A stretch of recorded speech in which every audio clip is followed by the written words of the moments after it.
अस्सलाम वालेकुम जी, मैं हूँ लैबा अब्बासी और आप देख रहे हैं देसी स्पोर्ट्स पर क्रिकेट कैप्सूल्स पर Laiba Abbasi. Mumbai Indians are now almost out of the tournament. ठीक है, लाइक एक होता है ना कि जहाँ पे काफ़ी ज़्यादा टीम्स होती हैं वहाँ पे फिर शायद चांसेस बन जाते हैं, लेकिन मुंबई इंडियंस आप समझें बाहर है आईपीएल से अब, और होना भी चाहिए क्योंकि जिस तरह की परफॉर्मेंस ये लोग कर रहे हैं they don't deserve to be playing the playoffs of the tournament. ठीक है, Mumbai Indians versus Sunrisers Hyderabad का मैच हुआ और भाई सनराइजर्स हैदराबाद कोई अलग ही टीम बनी हुई है। मैंने कहा था ना यार कि सनराइजर्स हैदराबाद जैसे ही कुछ अच्छा करेगी, काव्या मारान ने जो किया वो उसको सब भूल जाएंगे और सब भूल गए हैं। यही होता है। काश इंडिया वर्सेस पाकिस्तान के दरमियान भी जो झगड़े चल रहे थे, जो जंग चल रही थी, वो भी इसी तरह भुलाई जाती। क्यों ही ज़रूरत नहीं थी उसको हैंडशेक्स के मामले में ड्रैग करके जो है घसीटने की, तो आज इंडिया वर्सेस पाकिस्तान भी नॉर्मली बिहेव कर रहे होते। लेकिन खैर काव्या ने जो भी किया, जो कि इतना कोई गलत नहीं था, उसको सब भूल गए। No one is talking about it. What everyone is talking about that how Sunrisers Hyderabad are performing, because they are performing all guns blazing.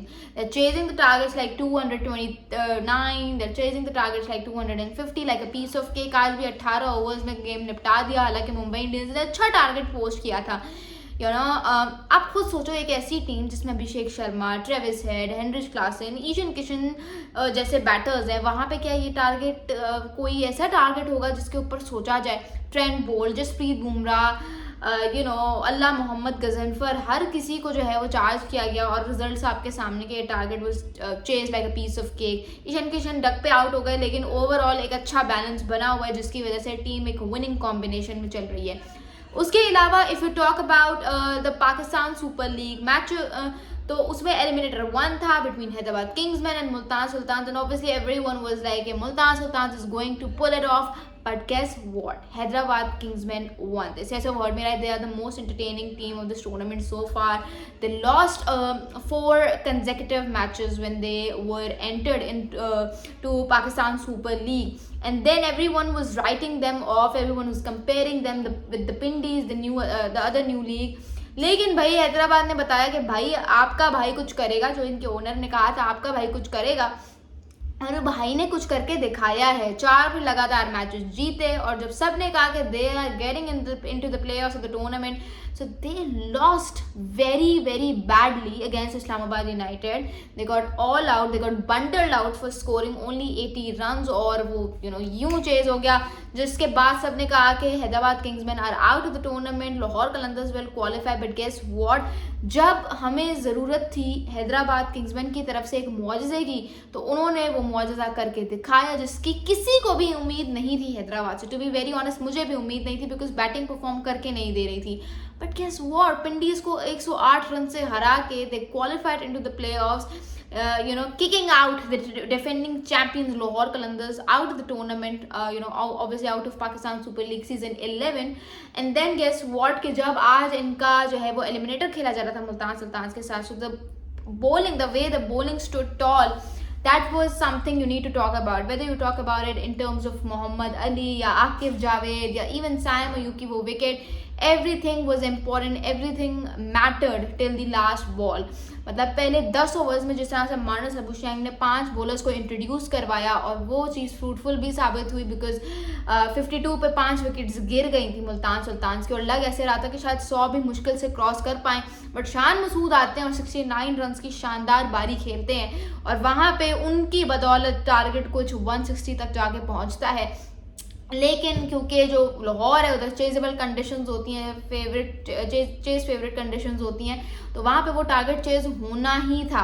और या तो होता कि बॉलिंग अटैक बड़ा तगड़ा होता, आप खुद सोच लो ना, वसीम जूनियर है, पीटर सिडल है, ठीक है, मोहम्मद नवाज है, ये सारे वो बॉलर्स हैं जो मैं कह सकती हूँ कि यार ये इतने बड़े बॉलर्स नहीं हैं कि ये आपको इतना भी टारगेट डिफेंड करके दे दें। अगर लाहौर कलंदर्स का बॉलिंग अटैक होता तो यू नेवर नो, ठीक है। या फिर आप कह सकते हो कौन सी वो दूसरी टीम है जिसका बॉलिंग अटैक अच्छा है, पेशावर ज़ल्मी एज वेल, ठीक है। तो मतलब बहुत सारे डाउट्स थे, और वो डाउट्स आज ख़त्म हुए, क्योंकि जिस तरह से मां सदाकत ने अपनी टीम को मैच जितवाया आज 66 रन की बारी खेल के, बैक्ड बाय उस्मान खान। मानस लबूशेंग जल्दी आउट हो गए, कप्तान जल्दी आउट हो गए, लेकिन उसका प्रेशर मुझे किसी के ऊपर नहीं लगा। उन्होंने नहीं कहा कि भाई घसीटो गेम को, क्योंकि obviously Jason Gillespie head coach हैं, मार्नस लबुशैन कप्तान है, ग्लेन मैक्सवेल का इन्फ्लुएंस है टीम के ऊपर, ठीक है।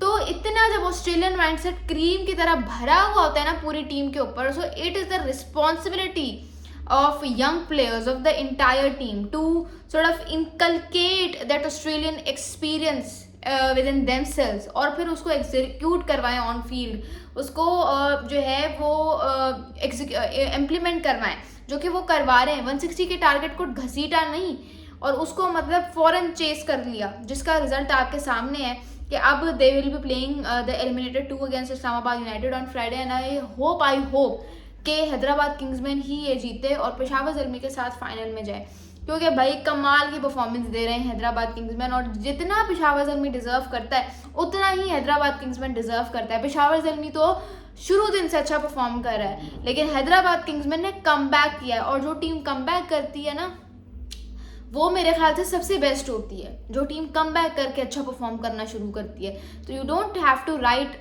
Hyderabad Kingsmen out just because write off sorry just because कि उन्होंने 4 मैचेस पहले हारे, फिर एक बहुत बुरा मैच हारा, तो वो अच्छी टीम नहीं है, वो अच्छी टीम है, तभी वो यहाँ तक पहुँचे हैं, और जो भी पहुँचे अपने बलबूते पे पहुँचे हैं।